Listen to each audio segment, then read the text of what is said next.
Welcome back, friends.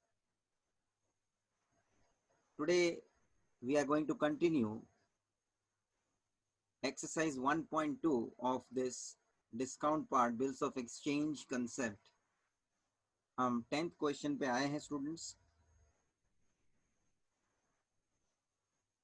Properly formula वगैरह revise करते रहना, कंसेप्ट क्लियर रखना, ताकि हर एक क्वेश्चन में हम प्रॉपरली अंडरस्टैंडिंग लेके उसको समझ सके और प्रॉपरली उसको सॉल्व कर सके. ये हमारा जो है एंगल रहेगा, खास करके ये कमर्शियल मैथ्स के अंदर वर्ड प्रॉब्लम के पैटर्न में. मैंने आगे भी ये बात आपसे डिस्कस की है कि कंसेप्ट क्लियर होना बहुत ही ज़रूरी है. चलिए क्वेश्चन नंबर 10 से हम आगे बढ़ते हैं. A bill drawn on 5th June for 6 months. सो यहाँ ये बिल ड्रॉ किया हुआ है, that is date of bill drawn is given 5th June. 6th month के लिए मतलब कि this period of the bill. It is discounted at the rate of 5%. This is rate of discounting जो bank से हमने डिस्काउंट करके लिया है, बैंक को दिया है ये बिल, सामने उसको पैसा मिलेगा हमको, as you know, on 19th October. So this bill is discounted on 19th October. So it is date of bill discounting 19th October. If the cash value of the bill is rupees 43,500. Students आपको मालूम होगा cash value मतलब जो पैसा bank bill के सामने हमें देता है, मतलब अपना बैंक का बैंकर डिस्काउंट कट करके वापस अपने को जो पैसा देगा वो cash value. Bank is going to give cash value after deducting banker discount from the face value of the bill. Find the face value of the bill. So ultimately हमको find out जो करना है face value. चलिए लिख लेते हैं पहले तो जो है given date of bill drawn 5th June, then period of the bill 6 months, then rate of interest 5% per annum, date of bill discounting 19th October, cash value is rupees 43,500, and we have to find the face value of the bill. This is what we have to obtain. Students, in the solution, very first date of bill drawn है, उसमें आप 6 महीने add करोगे तो आपको nominal due date मिल जाएगा. So first will begin with this calculation. Nominal due date is equals to date of bill drawn plus 6 months, that is 5th June plus 6 months. गिनती करने का, जून के बाद जुलाई, अगस्त, सितंबर, अक्टूबर, नवंबर, दिसंबर. So this is 5th December. This is nominal due date. 3 दिन इसमें ऐड करो, लीगल ड्यू डेट मिल जाएगा. So legal due date is equal to nominal due date plus 3 days grace. That is going to be 5th December plus 3 days. That is going to be 8th December. This is your legal due date. ये तो common सा calculation हो गया, अभी तक आपने आगे के क्वेश्चन में भी देखा होगा ये. ठीक है. आफ्टर दिस हम नंबर ऑफ डेज ढूंढेंगे किसके बीच, क्योंकि जब हम बैंक को ये बिल डिस्काउंट करवाने लेके गए हैं, that is bill of date of bill discounting से लेकर लीगल ड्यू डेट, जब तक बिल का ये लीगल ड्यू डेट का तारीख नहीं आ जाता तब तक बिल बैंक के पास पड़ा रहेगा. सो बैंक के पास कितने दिन तक बिल पड़ा रहा उसकी कैलकुलेशन में हम आगे बढ़ते हैं. सो ये number of days between date of bill discounting and legal due dates are. ये हम लोग डेज क्यों फाइंड करते हैं आपको मालूम है, because bank is obviously bank is going to charge banker discount on that many days only. कि जितने दिन उसके पास बिल रहा है उतने ही दिन के लिए बैंक डिस्काउंट अपना बैंकर डिस्काउंट चार्ज कर सकता है. So 19th October, which is date of bill discounting to 8th December, legal due date, इसके बीच का ड्यूरेशन हमको चाहिए. तो अब हम ये टेबल के माध्यम से, आपको मालूम है ये हमारा एक प्रॉपर तरीका हो जाता है कैलकुलेशन का। तो अक्टूबर महीना से हम शुरू करेंगे, बिकॉज 19 अक्टूबर पे हम खड़े हैं। अक्टूबर फिनिश होने के लिए और कितने दिन रहते हैं, तो क्या 12 दिन, ठीक है। अक्टूबर महीने में 31 दिन है और हम 19 पे खड़े हैं, 12 और दिन ऐड करेंगे तो अक्टूबर का महीना कंप्लीट हो जाएगा। 12 दिन अक्टूबर के, उसके बाद नवंबर पूरा का पूरा 30 दिन, उसके बाद दिसंबर पूरा नहीं चलेगा क्योंकि 8 दिसंबर को तो हमें अटक जाना है, लीगल ड्यू डेट आ जाएगी, मतलब दिसंबर में 8 दिन गिनना है, देख लो। सो दिसंबर के 8 दिन, so we total it, that means it is 50 days and hence bill जो है बैंक के पास रहा होगा कितने दिन के लिए, 50 दिन के लिए। 50 दिन के लिए वो अपने पे बैंकर डिस्काउंट चार्ज करेगा। अच्छा, ऊपर अभी हमने फॉर्मूला लिखा है, banker discount is equal to face value minus cash value.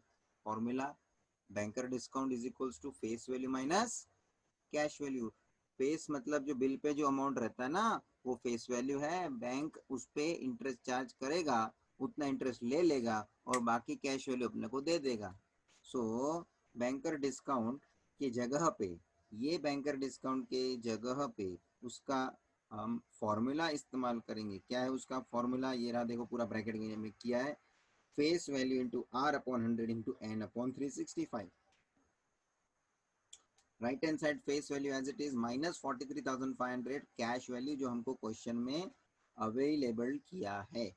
चलिए, तो अब फेस वैल्यू जो है कॉमनली अननोन हमारे लिए रहता है, जो हमको ढूंढने मिलेगा। क्योंकि अभी देखो ना, बचता कौन है, चलो सब्सटीट्यूट करो, फेस वैल्यू तो एज इट इज रहेगा, जो ढूंढना है रेट, रेट ऑफ इंटरेस्ट दिया हुआ है 5/100, 5% है। Then N, number of days मैंने अभी ढूंढा, देखो 50 दिन बैंक के पास रहेगा bill, 50/365 because it is in days upon 365. Right hand side face value as it is minus cash value 43,500, 43,500। भाई साहब पूरे अभी ये इक्वेशन में देख लो, only face value is as unknown available which you have to find by simplifying this step. आगे बढ़ते हैं तो के यहाँ ये जो है ये कैंसिल हो जाएगा, 105 के साथ यहाँ ये 375 को आप कैंसिल करते हो, 73 हो जाता है। और यहाँ जो ये 5 है ये 10 के साथ कैंसिल होगा, 273 into 2, that is going to be 146 denominator में बचता है, न्यूमरेटर में सिर्फ एक फेस वैल्यू बचता है। राइट हैंड साइड में अभी आ जाओ तो face value minus 43,500 as it is. Next step, 43,500 is equals to face value minus face value upon 146। हमने क्या किया, ये फेस वैल्यू अपॉन 146 ये पूरे को हमने राइट हैंड साइड ट्रांसफ़र किया और ये माइनस 43,500 को लेफ्ट हैंड साइड ट्रांसफ़र किया। मतलब कि अननोन फेस वैल्यू का जितना भी टर्म है वो एक साथ लेके आए, कांस्टेंट को दूसरी तरफ छोड़ दिया है।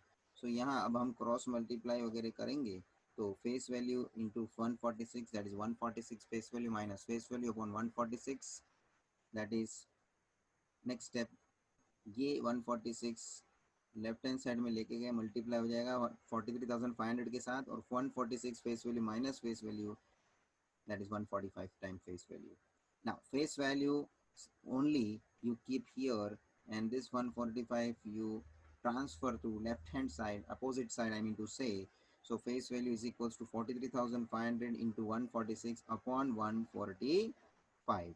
Now student, you need to have the calculation of this step। इसमें कुछ कैंसिल होता है तो पहले वो देख लेते हैं। ये 5 से कैंसिल हो जाएगा,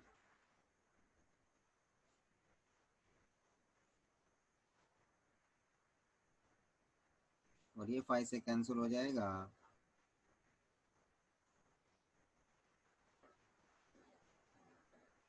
So now 8,700 into 146 upon 29 that you have to calculate, and उसका जो calculation बनेगा that is you have to first multiply 8,700 into 146 and then you to divide by 29। देखो जरा 29 के मल्टीपल में वगैरह में कुछ है क्या? Is it in the multiple of 29 और व्हाट? देखो नीचे डिनोमिनेटर से उसको डिवाइड हो पाता है क्या? सो लेट्स चेक 29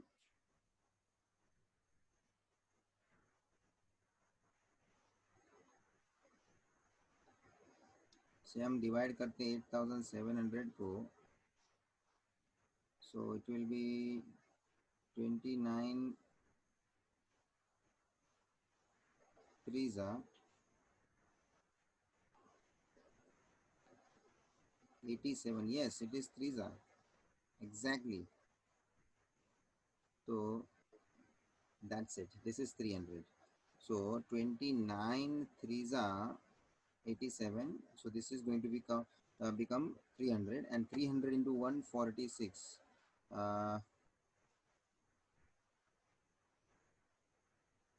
So 146 तो as it is into 300. So 146 into 3 कर लो, कितना आता है? 18 carry 1, 14 threes are 42 plus 1 43, and 20 as it is, so it is 43,800. So इस रफ में आपको करना पड़ेगा स्टूडेंट, ये तो calculation is a part and parcel of your question, इसके बिना आपको कंक्लूजन मिलने वाला नहीं है. सो ये 43,800 is the required face value of this particular bill.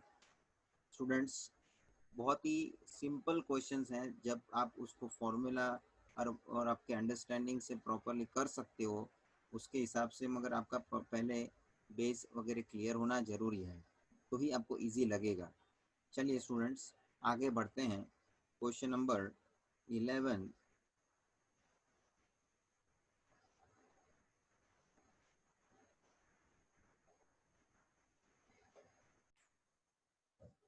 Let's start question 11th.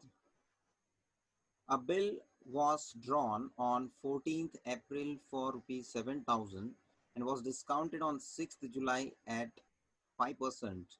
The banker paid rupees 6,930 for the bill. Find the period of the bill. यहाँ सीधा सीधा इन्फॉर्मेशन आपको मिलता है जो है गिवन में. Date of bill drawn 14 April, for rupees 7,000 है, मतलब ये उसका फेस वैल्यू है. Rate of interest is 5% per annum. Banker paid, banker जब आपको पे कर देता है तो सीधी सी बात है वो कैश वैल्यू होता है. उन्होंने कैश वैल्यू वर्ड लिखा नहीं है, बट बैंकर पेड से अपने को ये समझ में आना चाहिए that is the cash value. Then the date of bill discounting is 6th July, and we have to find the period of the bill, as well as they have provided date of bill drawn, that is 14th April. 14th April, ठीक है, ये भी आप लिख के रखिए. So that now this is total given part available to us. Now what is that period of the bill? Period of the bill का मतलब क्या है कि जब सेलर ने माल बेचा है, बिल बनाया, उसने क्रेडिट पे माल बेचा है, बिल बनाता है, तभी उसमें उसको लिखना है कि कितने महीने का या कितने पर्टिकुलर पीरियड का उसको क्रेडिट पीरियड मिला हुआ है. So that is what the period of the bill. So first of all यहाँ पे हमारे पास जो फेस वैल्यू अवेलेबल है, that is face value.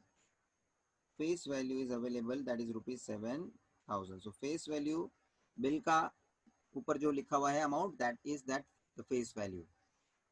Face value minus cash value आप करोगे तो आपको बैंकर डिस्काउंट मिल जाएगा. सो banker discount will be 7,000 minus 6,930, that is going to be rupees 70.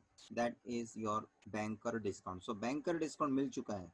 अब बैंकर डिस्काउंट कितने ड्यूरेशन के लिए चार्ज किया रहता है, तो कि जब भी उसने बिल बैंक को डिस्काउंट करवाया है उस दिन से लेकर लीगल ड्यू डेट तक, जितना भी उसके पास जितना दिन बनता है बिल, उसके उतने उतने दिन के लिए उस बैंक ने रखा होगा, उतने ही दिन के लिए बैंक अपने से इंटरेस्ट चार्ज करेगा, बैंकर डिस्काउंट चार्ज करेगा.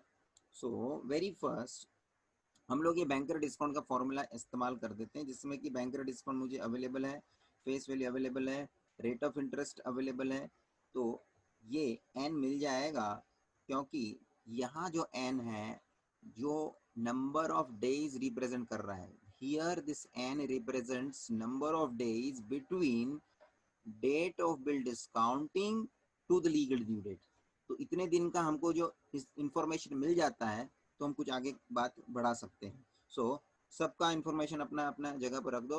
Banker discount 70, face value 7000, rate of interest 5/100, N is to be find n upon 365 which is in the terms of which is in the term of days। हाँ, ध्यान रखना, इसलिए upon 365 हमें जानकारी मिलेगी number of days के बारे में। सो द नेक्स्ट स्टेप, यहाँ से आप इसमें n का वैल्यू ढूंढने के लिए n को इस तरफ रखो एक साइड, बाकी को सबको दूसरे तरफ ट्रांसफर कर दीजिए। This is going to be cancel, 3 zeros, numerator में भी ये 3 zeros कैंसल, 7 7 कैंसल, 5 से ये 365 को कैंसल करो, this is going to be 73, that is your 73 days, this is going to be 73 days। So यहाँ से हमको इतना तो पता चल गया कि बैंक ने अपने पास कितने दिन बिल रखा होगा, 73 डेज, और बैंक इतने दिन अपने पास बिल रखने के हिसाब से अपने पास से 70 रुपीज का बैंकर डिस्काउंट उसने चार्ज किया होगा 5% के हिसाब से। फाइन, अब मैं आपके सामने ये स्टेटमेंट जो है उसको मेंशन कर देता हूँ, जो मैंने अभी ओरली आपसे बात कर ली। Since bill remains with bank for 73 days, that is dates between date of bill discounting and the legal due date, मतलब 6 जुलाई से लेकर लीगल ड्यू डेट। अब लीगल ड्यू डेट तो मुझे मालूम नहीं है, इसलिए लीगल ड्यू डेट मैंने ऐसे ही लिख के छोड़ा है, डेट आई डोंट नो, मगर 6 जुलाई से वो जो भी लीगल ड्यू डेट रहेगा उसके बीच के दिन कितना है, 73 डेज। तो अभी स्टूडेंट आपको कुछ हिंट मिलता है, 6 जुलाई पे मैं डेट पे मैं खड़ा हूँ, जो जिस दिन पे मैंने बिल डिस्काउंट कराया हुआ है, कितने दिन के लिए बैंक अपने पास बिल रखेगा, तो 73 डेज। 73 डेज खत्म होने पर ही लीगल ड्यू डेट आने वाला है, क्योंकि बिल बैंक कब तक अपने पास रखता है, तो कि लीगल ड्यू डेट तक। तो सीधी सी बात है, 73 डेज खत्म होने पे वो लीगल ड्यू डेट आ जाना है। तो मैं क्या करूंगा, 6 जुलाई में 73 डेज ऐड करूंगा, और वो ऐड करने पे जो दिन आएगा वो मेरा लीगल ड्यू डेट होगा। आर यू गेटिंग और नॉट? आई रिपीट, अब मैं खड़ा हूं एट प्रेजेंट 6 जुलाई, मैंने बिल डिस्काउंट करा है। बिल जैसे डिस्काउंट करते हैं, बिल बैंक के पास चला जाता है। बिल बैंक के पास कितने दिन तक रहा है, 73 डेज तक। बिल बैंक कब तक रखता है, तो कि लास्ट लीगल ड्यू डेट तक रखता है, मतलब ये 73 डेज खत्म होने पे लीगल ड्यू डेट आ जाना है। अब शांति से सोचना, तो 6 जुलाई में 73 डेज ऐड कर दूं तो मैं कौन से दिन पे पहुंचूंगा, जो भी दिन आएगा, जो भी डेट आएगा, वो मेरा होगा लीगल ड्यू डेट। अब शांति से सोचना, लीगल ड्यू डेट मिल जाता है तो उसमें 3 दिन कम कर दो तो मैं नॉमिनल ड्यू डेट पे पहुंच जाऊंगा बच्चों। 3 दिन लीगल ड्यू डेट मिलने के बाद उसमें मैं कम कर दूं तो I will be reaching at nominal due date. And when I reach to the nominal due date, date of bill drawn से नॉमिनल ड्यू डेट का क्या रिलेशन है, क्योंकि आपको मालूम है डेट ऑफ बिल ड्रॉन में आप जितने महीने के लिए बिल ड्रॉ किया रहता है वो आप ऐड करते हो ना, तो आप नॉमिनल ड्यू डेट पहुंचते हो। तो नॉमिनल ड्यू डेट मालूम हो गया होगा तो उतने महीने का हिसाब आप देख लेना, जो भी गैप होगा उतने महीने का आपको मालूम पड़ जाएगा कि बिल ड्रॉ किया होगा, that is the period of the bill. चलिए करते हैं, ये मैंने जस्ट ओरली आपसे चर्चा इसलिए ली क्योंकि शायद आपको ये बात मालूम होने से तुरंत आपके माइंड में वो सोच आना शुरू हो सकता है। And when you think you are going to understand it properly, तो आपके दिमाग में वो थॉट प्रोसेस दौड़ने शुरू हो जाते हैं कि भाई मालूम पड़ जाना, हिंट मिल गया एक, तो भाई यहाँ आगे का रास्ता हमको पता चल जाना है। Let us now get this particular diagram where मैंने आपको ये पूरे डायग्राम में ये पूरा डिस्कशन जो मैंने ओरली किया वो मैंने बता दिया है। नहीं ओरली समझ में आ रहा है क्योंकि मैं उस हिसाब से बोल रहा था कि मैं, मगर जिन लोगों को समझ में आया है they can understand it properly, क्योंकि उनके कंसेप्ट क्लियर होंगे तो उन लोग सोच सकते हैं जो मैंने ओरली बोला है उसके आधार पे। नहीं ओरली हो रहा है तो ये डायग्राम देख के समझ सकते हो आप। There is no such problem for you. मगर अल्टीमेटली ओरली सोचो, डायग्राम से सोचो, आपको सोच के आगे तो बढ़ना ही पड़ेगा। चलिए, date of bill drawn 14 April available है, मैंने डायग्राम में लिखा है, देख लो। डेट ऑफ बिल ड्रॉन के बाद मैंने दिखाया है date of bill discounting 6 July का, देख लो। डेट ऑफ बिल डिस्काउंटिंग से लीगल ड्यू डेट का बीच का दिन देखो, मैंने 73 डेज दिखाया है। अब यहाँ पे मैं खड़ा हूँ, डेट ऑफ बिल डिस्काउंटिंग पे मैं खड़ा हूँ और उसमें 73 डेज आप ऐड कर लीजिए। जैसे ही आप उसमें 73 डेज आप ऐड कर देते मैं पहुंच जाऊंगा लीगल ड्यू डेट पे। लीगल ड्यू डेट पे पहुंचने के बाद यहाँ जो ये 3 दिन का गैप है, वो लीगल ड्यू डेट में आप 3 दिन पीछे आ जाओ माइनस करके, तो नॉमिनल ड्यू डेट में मैं पहुंचूंगा। और नॉमिनल ड्यू डेट से डेट ऑफ बिल ड्रॉन का नाता जो होता है ना, वो मंथ टू मंथ का नाता होता है। सोच लेना बराबर। वो एक बार नॉमिनल ड्यू डेट आने तो दीजिए, आपको सामने सामने पता चल जाएगा कि वो है जो नंबर ऑफ मंथ्स, जितने महीने के लिए हमने बिल ड्रॉ किया होगा उसका आपको कनेक्शन मिल जाएगा।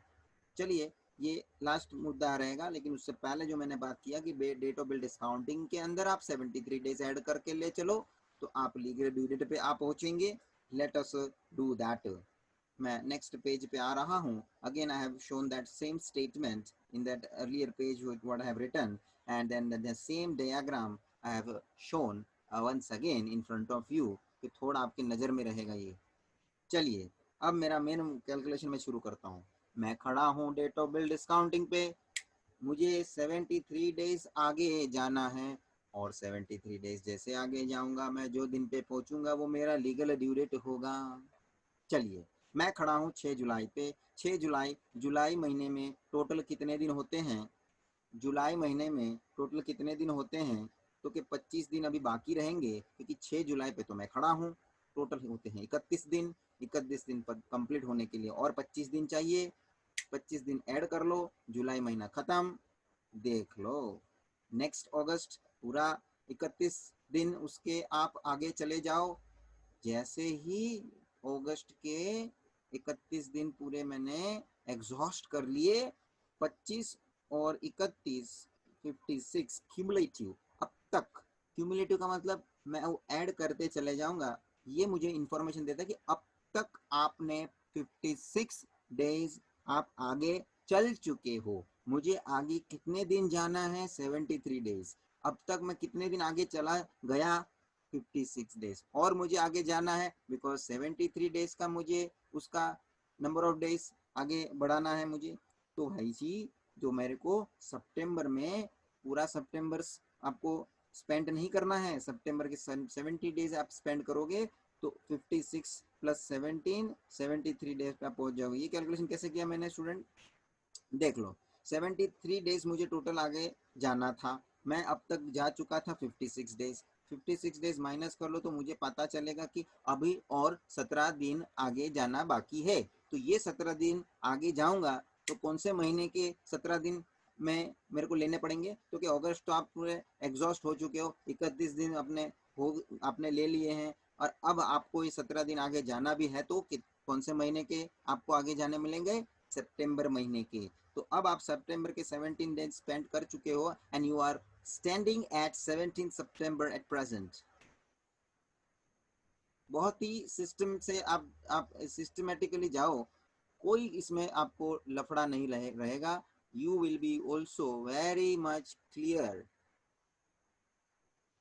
मगर एक बार आपको उसको शांति से समझ के, एकदम बोलते हैं ना उसको, इंट्रोस्पेक्ट आपके अंदर उसको करना पड़ेगा। यस, तो ये मेथड फिर आपको एक बार सूट कर लेगा, then you can apply for any question, you can think for any particular type of question, then there will be no problem as such। तो भाई जी, मेरे 73 डेज एग्जॉस्ट हो चुके हैं and I am at present standing at 17 September which is my legal due date, which is my legal due date. अब ये table तो calculation का एक प्रेजेंटेशन शो कर रहा था, नीचे देखो मैंने लिखा है therefore legal due date is equal to date of bill discounting पे मैं 73 डेज ऐड करना है, तब जाके ये मैं डेट पे पहुंचूंगा। तो मैं जो पहुंच चुका हूँ 6 जुलाई में 73 डेज ऐड करने के बाद जो मैं पहुंच चुका हूँ 17 सितंबर पे पहुंच चुका हूँ। ये ले मुझे मिल गया है 17 सितंबर लीगल ड्यू डेट। अब लीगल ड्यू डेट में 3 दिन कम कर नॉमिनल ड्यू डेट मिले। ये देख nominal due date is equal to 17 September minus 3 days. ये जो 3 दिन का हिसाब है माइनस करिए, माइनस करिए 17 में 3 दिन कम कर, मिल जाएगा तुझे 14 सितंबर। ये लो 14 सितंबर तेरे को मिला है नॉमिनल ड्यू डेट।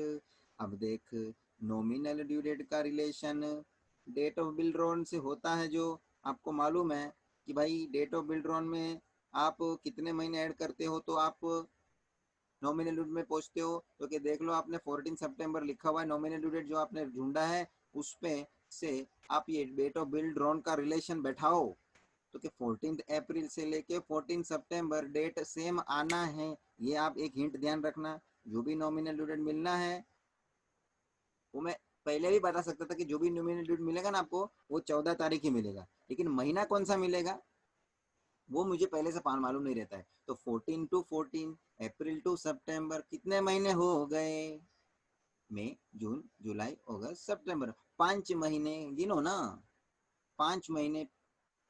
तो भाई जी ये पता चल गया number of months that is the period of bill drawn is going to be months between date of bill drawn and nominal due date, that is 14th अप्रैल और 14th सितंबर के बीच कितने महीने हैं वह आपका नंबर ऑफ मंथ्स 5 महीना, वो आपका पीरियड ऑफ द बिल आ चुका है।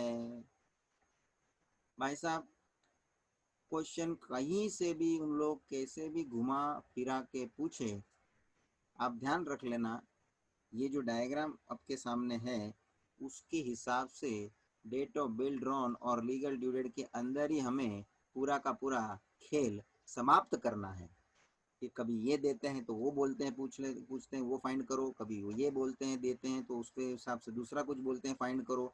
कैसा भी उटपटांग तरीके से उन लोग क्वेश्चन को घुमेड़ते हैं, मगर अपना माइंड सेट जो क्लियर है तो उनको नाचने दो, हम उसके सब स्टेप्स जान लेते हैं। वो नाचते हैं ना कभी डांस का कंपटीशन, तो मालूम पड़ता है अपने को देख के, अरे ये उसने ऐसा पैर किया, ये उसने ऐसा पैर किया, वी कैन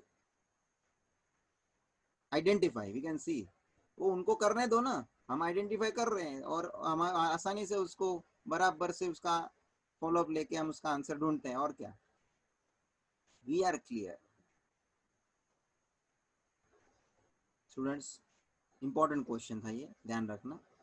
डेज का कैलकुलेशन बहुत इंपॉर्टेंट होता है, जो कि एक बार आपको समझ में आ गया है प्रॉपरली आप कर लेते हो तो you will feel that it is very very easy. But mistake ना हो इस पे हमें केयरफुल रहना है, उसके लिए ज़रूरी है आप प्रैक्टिस करें। चलिए, so moving to the next question number 12th, let us read first question. If the difference between true discount and banker discount on a sum due for 4 months hence is rupees 20। Student difference between true discount and banker discount का मतलब होता है bankers gain, and you must understand, ये आपको theory में सब हमने clear किया है कि बैंकर डिस्काउंट ट्रू डिस्काउंट से ज्यादा होता है। So what is that, banker discount minus true discount is equals to bankers gain, that is rupees 20 is given, and for 4 months मतलब n is equals to 4 months as well as 5% rate of interest आगे दिया है। Find क्या करना है हमें, find true discount, bankers discount and the amount of the bill. Amount of the bill मतलब हमारा फेस वैल्यू, फेस वैल्यू हमको फाइंड आउट करना है. So let's first write the given, that is the difference between true discount and banker discount is equals to ₹20. इसका सीधा सीधा मतलब हो गया that this is bankers gain ₹20. Next, further, n 4 months and rate of interest 5% per annum. Find क्या करना है? True discount, banker discount and amount of bill. Amount of bill that is face value. चलिए आगे बढ़ते हैं. Banker gain 20 है, ये हमको दिया हुआ है, ये हमको मालूम है, इसलिए बैंकर्स गेन का हम कुछ यूज करके आगे बढ़ सकते हैं. जैसे उसका फॉर्मूला जो है बैंकर डिस्काउंट, ऐसे दो फॉर्मूले हैं. First formula banker banker gain का दो फॉर्मूला है. First one is banker discount minus true discount, but यहाँ पे हम बैंकर्स गेन का दूसरा वाला फॉर्मूला जो है यूज करेंगे, because bankers gain is always calculated on true discount. So bankers gain is calculated on true discount, that is true discount into n into r upon 100 is equals to 20. And here true discount into n is provided as 4 month, so 4 month के हिसाब से 4 upon 12 and 5% 5 upon 100 is equals to 20. So this is going to be cancelled. 5 say 20 का cancellation होगा and 4 3s are 12. सबको उधर transfer कर दो. So bankers so true discount will be 20 into 3 into 20, that is going to be ₹1,200. ₹1,200 is your true discount you got. Now student, you have this true discount, you have this bankers gain ₹20. So अब आपको ये दोनों information available है. So हम दूसरा वाला जो banker gain का फॉर्मूला है वो यूज कर सकते हैं, that is banker gain is equals to banker discount minus true discount. And as you know banker discount is higher than the true discount, therefore bankers discount we write first. Now what is available, तो के banker gain available है, right hand side में उसको substitute करो. Banker discount हमको मिलना है, true discount भी हमने अभी फाइंड किया है 1200. सो ये ट्रांसफर करो 1200 right hand side, it becomes 1200 plus 20, that is 1220. This you got bankers discount. अब स्टूडेंट बैंकर डिस्काउंट जो है वो किस पे से निकलता है, तो कि banker discount is always charge on the face value. तो अब जो कनेक्शन जुड़ना है हमारे के लिए ये बैंकर डिस्काउंट के थ्रू, तो कि फेस वैल्यू का कनेक्शन मिलता है. तो अब हम बैंकर डिस्काउंट का फॉर्मूला यूज करेंगे, face value into N into R upon 100, that is which is provided as 20. So next step में मैं इसको ये 20 यहाँ पे मैं रिमूव कर देता हूँ, so that the next step immediately you can notice bankers discount की जगह पे 1220. फेस वैल्यू तो हमें ढूंढना है, मालूम नहीं है. एन दैट इज 4 मंथ, तो 4 अपॉन 12 एंड 5% 5 अपॉन 100. सो अब आप इसको सिंप्लीफाई करेंगे तो बैंकर आपको फेस वैल्यू मिल जाएगा. सो फेस वैल्यू यहाँ ये 4 3 कैंसिल करिए और ये 5 20 कैंसिल करिए और इसको आप ट्रांसफर करिए opposite side. So face value is equal to 1220 into 3 into 20, that is going to be ₹73,200. अब इसको मल्टीप्लाई करेंगे 1220 into 3 into 20, you are going to get ₹73,200. Are you getting, students? So this is what the question where this type of information is provided and you have to find out certain things, that is true discount, banker discount and the amount of that bill, that is your you can say face value. So ये भी एक अच्छा question है students. सब details आपको समझ के आगे बढ़नी है और आपको जो भी फाइंड आउट करना है उसको फोकस करके वो अप्रोप्रिएट फॉर्मूला आपको अप्लाई करते जाना है. चलिए स्टूडेंट्स, अब हम 13th क्वेश्चन की ओर आगे बढ़ते हैं. Once again this is a question where some dates is provided. See, a bill of ₹51,000, that is face value, was drawn on 18th February, that is bill date of bill drawn, for 9 months, that is the period of the bill.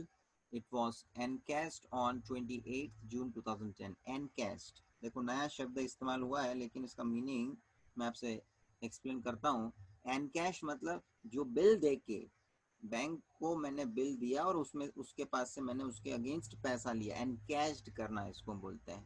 तो एनकैश्ड का यहाँ meaning समझ में आना है कि ये जो बिल आपने बैंक को दिया, in the sense that you have discounted the bill, and as you have discounted on 28th June, this becomes date of bill discounting.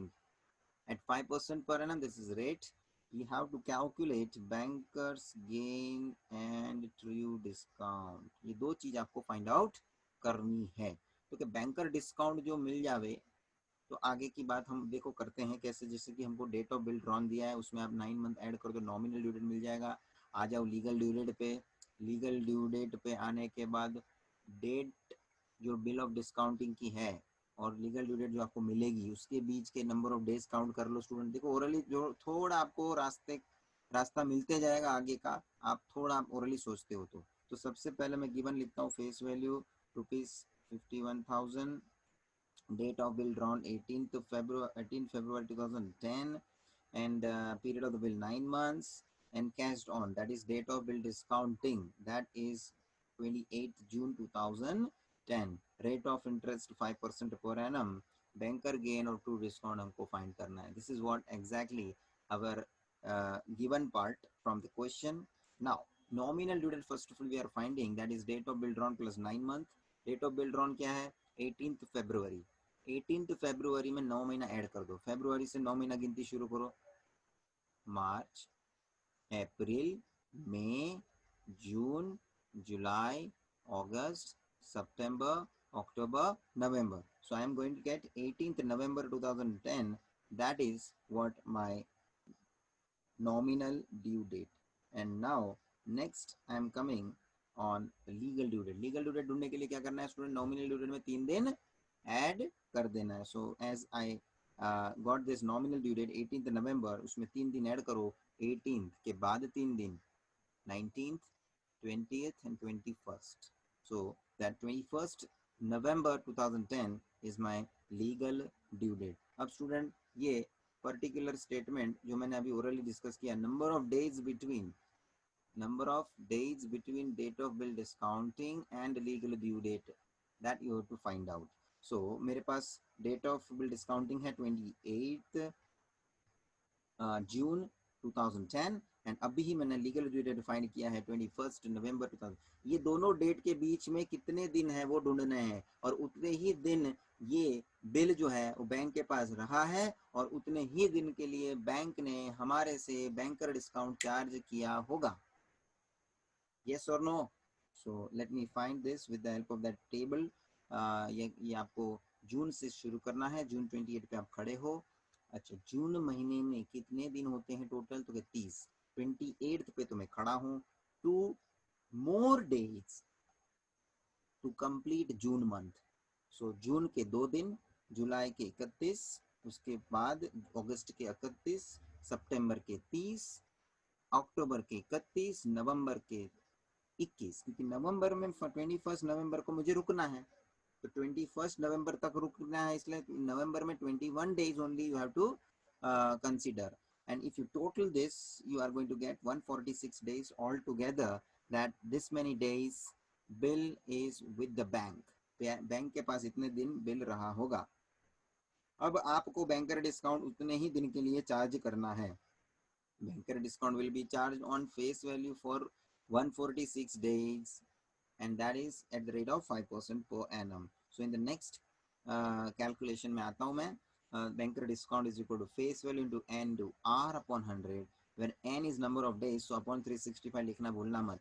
कभी कभी हम फॉर्मूला में upon 365 लिख देते हैं because we know the information. अभी भी हमको मालूम ही है when we substitute, when that time we came to know कि भाई days में है तो upon 365 लिखने का भूलने का नहीं.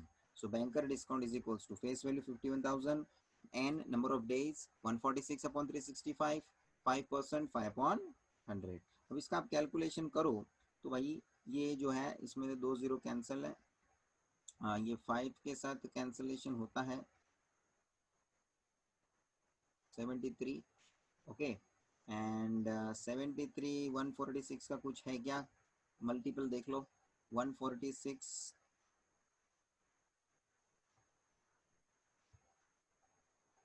Yes, 73 2s are 146, and now 2 into 510, 51 into 2, that is 102. 102 और एक जीरो लगा दीजिए,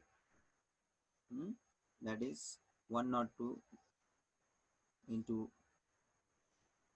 10 मतलब 1020. कैलकुलेशन शांति से आराम से प्रॉपरली करना है. बैंकर डिस्काउंट हमको मिल चुका है. Banker discount we got. Now apart from this, bankers gain is equals to banker discount minus true discount. ये फॉर्मूला हम यूज करके हम आगे बढ़ते हैं, जहाँ पे बैंकर गेन का हम फॉर्मूला इस्तेमाल करते हैं true discount into N into R, because banker gain is always calculated on true discount. Banker discount की जगह पे जो हमने फाइंड किया 1020, that we substitute true discount as it is. अब जो कि मुझे ट्रू डिस्काउंट ढूंढना है, बैंकर्स गेन का ये वाला फॉर्मूला ट्रू डिस्काउंट के कॉन्टेक्स्ट में इसलिए यूज किया क्योंकि ट्रू डिस्काउंट जो आएगा वो एक अकेला अननोन पड़ा रहेगा जो हमको ढूंढ के लेना है. अब सब इंफॉर्मेशन आप सब्स्टिट्यूट करो. True discount into N, N है 146 डेज में upon 365 into rate of interest 5 upon 100, this is 5 upon 100 and into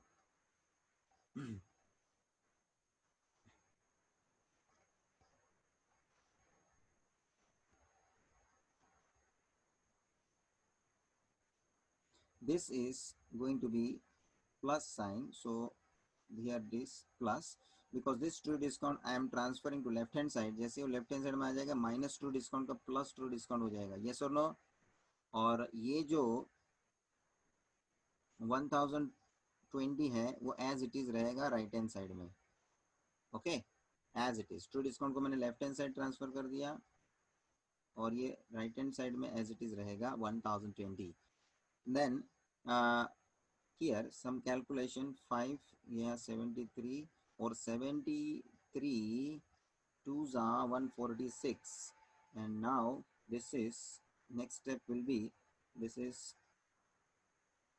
हाँ अच्छा, अभी ये आप कैलकुलेशन कर सकते हैं और आगे आप उसको ट्रू डिस्काउंट जो है वो कॉमन ले सकते हैं. देखो अब जो मैंने कैंसलेशन किया उसके बाद ये ट्रू डिस्काउंट दोनों क्या हो जाएंगे, कॉमन, उसमें से कॉमन निकाल लेंगे हम ट्रू डिस्काउंट. तो यहाँ क्या बचेगा 2 अपॉन 100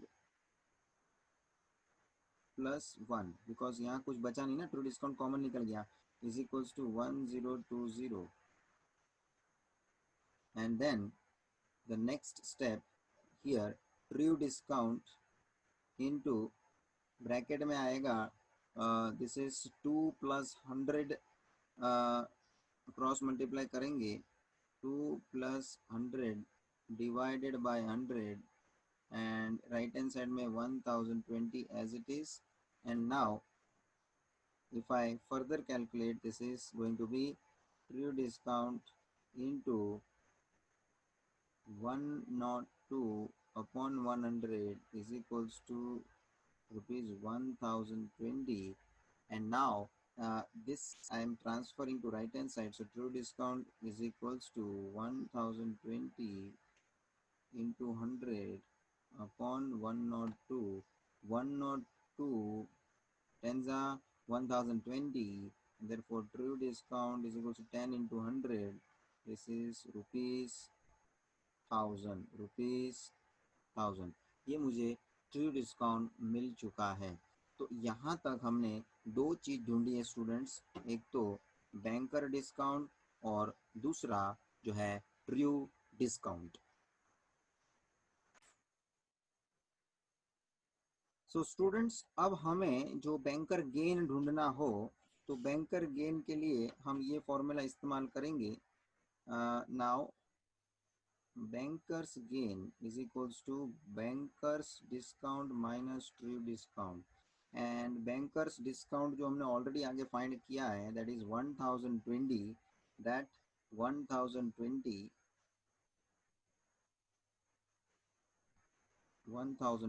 माइनस ट्रू डिस्काउंट जो हमने अभी ढूंढा 1000, that is going to be rupees 20. अब स्टूडेंट कोई बच्चे लोग ऐसे भी सोचते हैं कि ये जो बैंकर गेन हम ढूंढ रहे हैं उसका तो सर दूसरा भी तो फॉर्मूला है, क्यों ना हम उससे भी हम फाइंड करके लेते हैं कि भाई जिससे हमको बैंकर गेन मिल सके। सो सेकेंड मेथड करके मैं बैंकर गेन के लिए फॉर्मूला यूज करता हूँ। Banker gain is charge on true discount, तो true discount into n into r upon 100, where this is number of days n, so it will be bankers gain is equals to जो true discount जो हमने ढूंढा है 1000, उसके ऊपर number of days कितने आए हैं 146 upon 365 into rate of interest is 5%, 5/100। तो इसको आप सिंप्लीफाई करें, this is bankers gain you are going to obtain with the another formula, this two zeros are going to be cancelled, and this with 5 365 जो हम cancel करेंगे 73 से 73, this is 2 za, and remaining बचता क्या है 10 into 2 which is your answer ₹20, the same we are going to get in this particular method also, but I think you must use that first one, that is banker gain is equals to banker discount minus true discount, which is time saving. यहाँ पे calculation करने में आपको थोड़ा समय जाएगा, बाकी ये मेथड भी आप यूज कर सकते हो, it is not that way कि ये रॉन्ग आपको गिना जाएगा, this is also a perfect method. Now one alternate, यहाँ पर क्वेश्चन कंप्लीट है स्टूडेंट, आपको क्वेश्चन में बैंकर गेन, ट्रू डिस्काउंट और ये बैंकर डिस्काउंट, ये तीन चीज आपने ढूंढना था, ये हमने टोटली फाइंड कर लिया है। नाउ एक एक्स्ट्रा बात मैं आपसे शेयर करता हूँ इस क्वेश्चन के रिलेटेड, समझ लीजिए स्टूडेंट्स, आपको इसमें फेस आपको इसमें यही क्वेश्चन के अंदर आपको फेस प्रेजेंट वैल्यू पूछते हैं, प्रेजेंट वैल्यू जो आपको फाइंड करने के लिए पूछते हैं। तो how you are going to find the present value for this particular question, समझ लो इसी में मैं कनेक्टेड आपको पूछ लूँ एग्जाम में, तो प्रेजेंट वैल्यू ढूंढने को आपको आना चाहिए। सिंस आपके सामने जो अवेलेबिलिटी है, फेस वैल्यू अवेलेबल है, फेस वैल्यू क्या है आपके पास, क्योंकि 51,000, ठीक है। प्रेजेंट वर्थ जो आपको पूछता मैं एक्स्ट्रा, तो स्टूडेंट प्रेजेंट वर्थ किस तरह से आप ढूंढते हैं, क्योंकि मेरे पास फेस वैल्यू अवेलेबल है, प्रेजेंट वर्थ मतलब क्या, जो ऑन दैट कैश बेसिस पे आप परचेस करते हो तो आपको जो प्राइस पे करना पड़ेगा वो आपका प्रेजेंट वर्थ है। तो प्रेजेंट वर्थ से आपको फेस वैल्यू कैसे जानने मिलता है, तो कि बिल जब बनता है, फेस वैल्यू बनता है, तभी उसमें बैंक का, तभी आपको उसमें ट्रू डिस्काउंट ऐड करना पड़ता है। So you have face value formula is equals to present worth plus true discount, and you have this face value 51,000, present worth जो है ढूंढना है, और ट्रू डिस्काउंट अपन ने ढूंढा हुआ है, that true discount is 1000, so present worth is equals to 51,000 minus 1000, this is going to be ₹50,000। तो ये स्टूडेंट ये एक्स्ट्रा बात हो गई, जो आपको क्वेश्चन में प्रेजेंट वर्थ भी पूछा होता तो आप इस तरह से इसको फाइंड कर सकते हैं, ताकि ये आपको नॉलेज में रहे कि भाई प्रेजेंट वर्थ भी हम ढूंढने के लिए अपने को यहाँ पूछ सकते हैं, क्वेश्चन में ध्यान रखो। So with that this particular question is done. Now coming to the next question, question number 14, a certain sum due 3 months hence is 21/20 of the present worth। अभी इन्होंने कुछ रिलेशन दिया है स्टूडेंट कि प्रेजेंट वर्थ का और सम due के बीच का कुछ रिलेशनशिप अवेलेबल किया है। Sum due, certain sum due, sum due is 21/20 times of the present work. देखो मेरा पढ़ने का स्टाइल, अभी मैं बीच का थोड़ा अभी पढ़ने का उम्मीद किया बिकॉज मेरे को कनेक्शन किसके बीच का समझना है, सम ड्यू का और प्रेजेंट वर्क का। तो सम ड्यू खाली इतना पढ़ो, sum due is 21/20 times of present work. Sum due मतलब जो मुझे पैसा लेना है 3 महीने के बाद, और उसका मतलब ये भी होता है ये मेरा फेस वैल्यू, बिकॉज उसके फेस वैल्यू पे मतलब कि जो मेरे को पैसा लेना है सम ड्यू है उतने का ही बिल बनेगा ना students.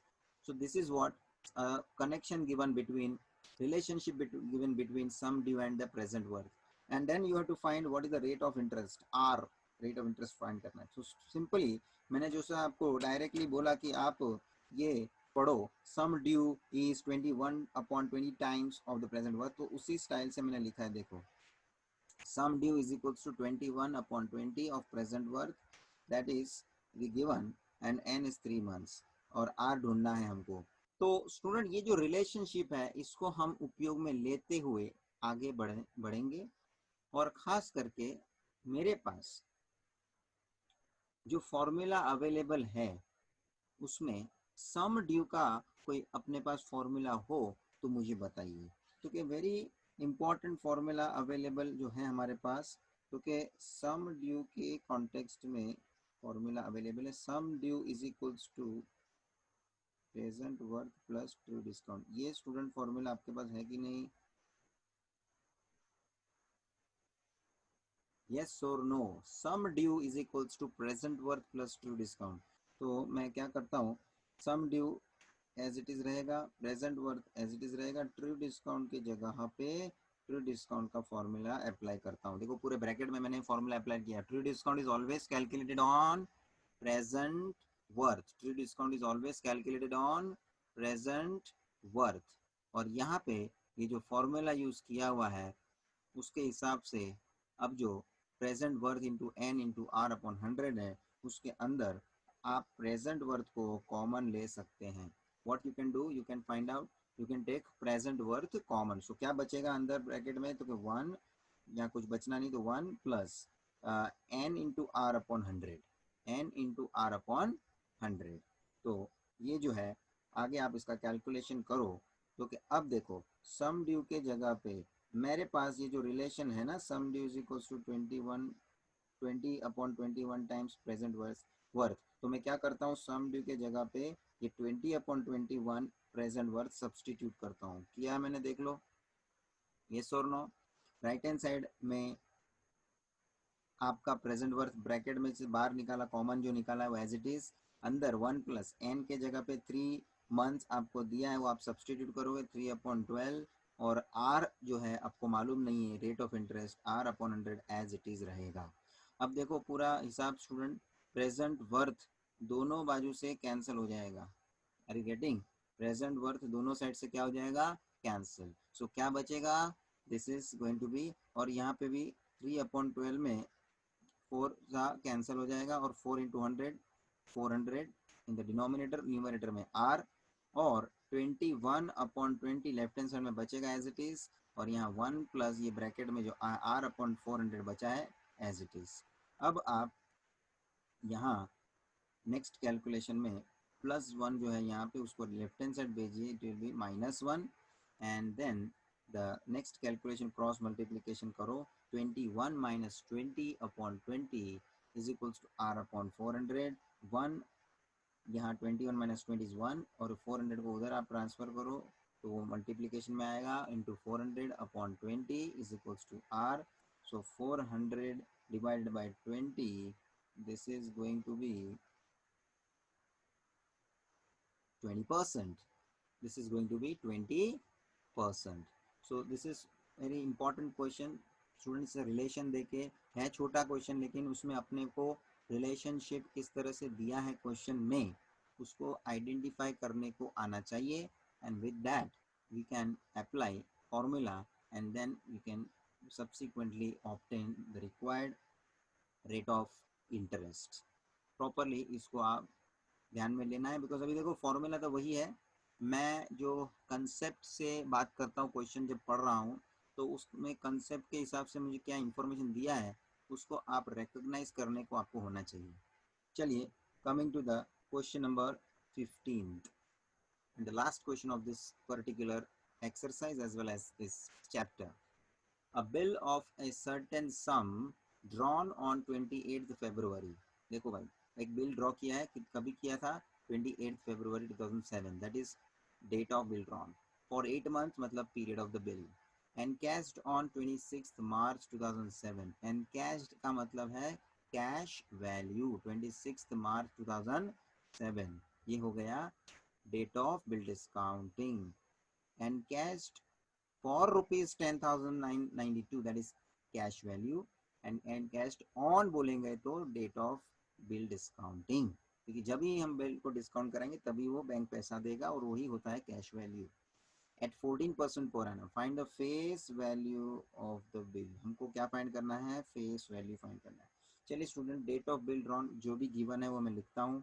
Period of the bill n is equal to 8 months, rate of interest 14% per annum, and cash on, that is date of bill discounting, that is given as 26th March 2007, and cashed for rupees 10,992, that is cash value rupees 10,992 which is available to us, और हमें find करना है face value. अब आप student शांति से सोचिए, आपको date of bill drawn दिया है, पीरियड ऑफ बिल दिया है, उसमें आप ऐड करोगे तो नॉमिनल ड्यू डेट मिल जाएगा, 3 दिन ऐड करोगे तो लीगल ड्यू डेट मिल जाएगा. उतना तो हम कैलकुलेशन कर सकते हैं कि नहीं फटाफट. चलो, nominal due date, date of bill drawn plus 8 months, that is 28 February plus 8 month. फरवरी से 8 महीना, मार्च, अप्रैल, मई, जून, जुलाई, अगस्त, सितंबर, अक्टूबर. So it is going to be 28 October 2007. इस नॉमिनल ड्यू डेट में 3 दिन ऐड करोगे तो आपको लीगल ड्यू डेट मिल जाएगा, that is 28 October plus 3 days of 28 date पे आप 3 दिन ऐड करो, 29, 30, और अक्टूबर में कितने दिन होते हैं स्टूडेंट्स? 31, 31 डेज होते हैं. तो 31 पे हम पहुंचेंगे, 28 के बाद 3 दिन, 29, 30, 31. So it is exactly 31 October last day है उस मंथ का, अक्टूबर का. 31 October 2007 is your legal due date. अब स्टूडेंट्स, बैंक ने अपना बैंकर डिस्काउंट जो चार्ज किया होना है वो कितने दिन के लिए किया होना है? तो कि जब भी उसके पास बिल आया है उस दिन से लेकर जब तक उसके पास बिल रहा है वहाँ तक के दिन का टोटल नंबर ऑफ डेज कितना होता है वो आपको फाइंड करना है. सो बिल बैंक के पास कभी आया? डेट ऑफ बिल डिस्काउंटिंग के हिसाब से 26 मार्च, और कब तक रहेगा? लीगल ड्यू डेट तक, दैट इज 31 अक्टूबर 2007 तक रहेगा. तो उस दोनों डेट के बीच में कितने दिन हैं वो हम लोगों को फाइंड आउट करने हैं. सो now we have to calculate number of days between the date of bill discounting and the legal due date 26th March 2007 और 31st अक्टूबर 2007 के बीच कितने दिन हैं. वापस हम टेबल बनाएंगे स्टूडेंट्स. 26 मार्च, मार्च का महीना कंप्लीट होना बाकी है. मार्च में कितने दिन आ रहे हैं देख लो, 5. मार्च में 31 डे, 31 डेज हैं, 5 days are still left to complete that March month. अप्रैल 30, मई 31, 31 जून, 30 जुलाई 31, 31 अगस्त, 31 सितंबर, 30 अक्टूबर के हिसाब से अक्टूबर 31 डेट है ना, तो 31 डेज कंप्लीट होने हैं. और यही सब का टोटल आप देखोगे तो कितना आता है? 219 दिन आता है. मतलब बैंक के पास बिल कितने दिन रहा है? 219 डेज. और बैंक ने उसके हिसाब से 219 डेज के हिसाब से अपने पे बैंकर डिस्काउंट चार्ज किया होगा. So now we are going to have banker discount which will be calculated on face value for 219 days at the rate 14%. So we are going to have this particular formula. जो cash value के लिए formula क्या बनता है? Face value minus banker discount. अब सीधी सी बात है, face value जो भी बिल के ऊपर रहेगा उतना पूरा का पूरा तो बैंक देता नहीं है. उसमें से उसने अपना बैंकर डिस्काउंट जो भी कट कर लिया होगा उतना कट करने के बाद अपने को कैश वैल्यू रेमिट कर दिया होगा. So this is the formula, cash value is equal to face value minus banker discount. Why this formula I have used? Because cash value is provided to you. What is that cash value provided? 10,992. So we'll substitute that 10,992 instead of cash value. Face value as it is. Banker discount की जगह पे उसका formula use कर देंगे. Banker discount is always calculated on face value. So face value into N into R upon 100. यहाँ N जो है वो नंबर ऑफ डेज के हिसाब से होगा जो हमने ऑलरेडी फाइंड आउट करा है. So now we will substitute 10,992 is equals to face value जो है उसको हम कॉमन ले लेंगे. Face value is taken common minus नहीं, ये मल्टीप्लीकेशन है जो कॉमन निकला हुआ है. सो फेस वैल्यू इनटू, अब जो यहाँ कॉमन लिया हुआ है तो यहाँ फेस वैल्यू पूरा कॉमन निकल गया तो 1 बचेगा, और यहाँ फेस वैल्यू कॉमन निकल गया तो क्या बचेगा, n इंटू आर अपॉन 100. तो n तो है 219, दैट इज डेज अपॉन 365 लिखेंगे, और 14 रेट है, रेट के हिसाब से अपॉन 100. अब इसको फर्दर कैलकुलेट करेंगे तो फेस वैल्यू मिल जाना है, आराम से फेस वैल्यू मिल जाना है. सो फर्स्ट ऑफ ऑल ये मैं नेक्स्ट पेज पे कंटिन्यू करता हूँ. सो 10,992 is equals to, ये जो है ना, ये again this is a multiplication, this is multiplication. So this is what the previous step I have repeated here. Now next step जो इसके बाद हमें कैलकुलेशन में लेना है, यहाँ पे आपको जो कैलकुलेशन करके मिलेगा, वेर 219 और 365 जो है वो 73 का मल्टीपल है. तो 365 डिवाइडेड बाय 73 क्योंकि फाइजा होता है, ये आगे बहुत से बार 73, और 219 भी 73 का मल्टीपल में है क्या, दैट इज 3. सो ये फाइजा और ये 73 थ्रीजा, and 3 into 14 that is 42, and upon में फाइन 200 that is 500.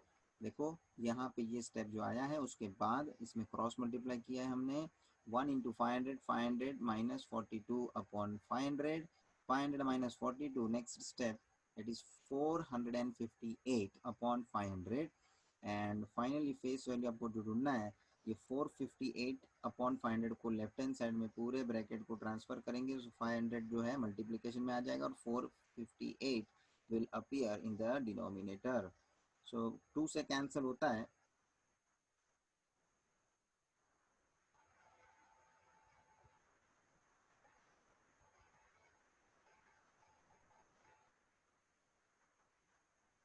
तो दिस इज 229, और ये है न्यूमरेटर में 5496, एंड फर्दर दिस इज 229 के देख लो टेबल में है क्या, देखो 5496 divided by 229. Let's check. So 229 टूजा कितना होता है,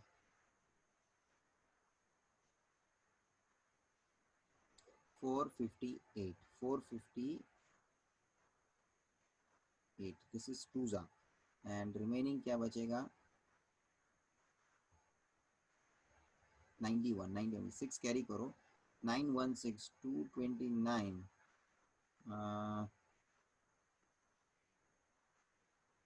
फोर्जा देख लो,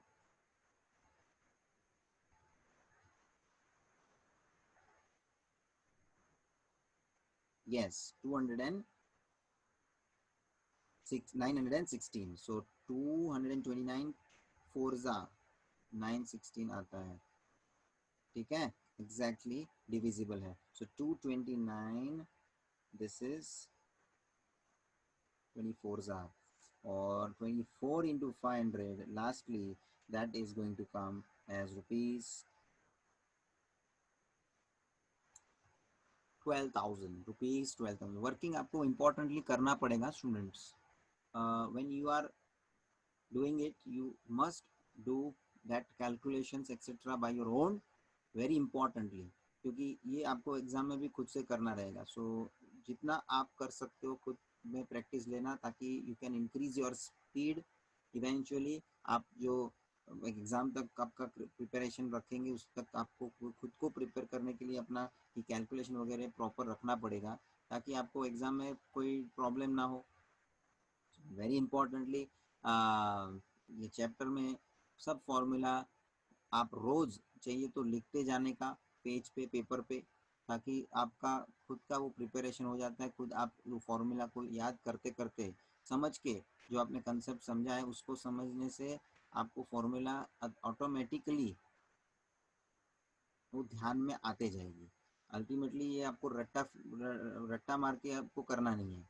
इम्पॉर्टेंट है कि आप समझ के उसको याद रखने की कोशिश करेंगे तो सब फॉर्मूला इजीली आप याद रख पाओगे। सीक्वेंस में आप पूरा स्टोरिकल मेथड से आपको याद रखने का, जैसे मैंने आपको इस कंसेप्ट का इंट्रोडक्शन जब किया हुआ था, तभी मैंने पूरा एक पूरे ट्रांजैक्शन के आधार पे पूरा स्टोरी बना के एक के बाद एक नए नए कंसेप्ट क्या आते हैं उसके बारे में हमने देखा था। तो वो एक सीक्वेंस में आप आगे बढ़ोगे ना, तो आपको खुद को भी पता चलते जाएगा कि नहीं, ये स्पेसिफिक पॉइंट इसके बाद ये आएगा, इसके बाद ये आएगा। So you can also recognize the formula and identify the concept properly. So with that we are ending this. Have proper practice. Again ये पूरे सब क्वेश्चन आप खुद सॉल्व कर सको, खुद से आपको सॉल्व करना है। सॉल्व एग्जाम्पल भी है आपको दिए हुए एक्सरसाइज के पीछे, that you also try by your own. Thank you friends.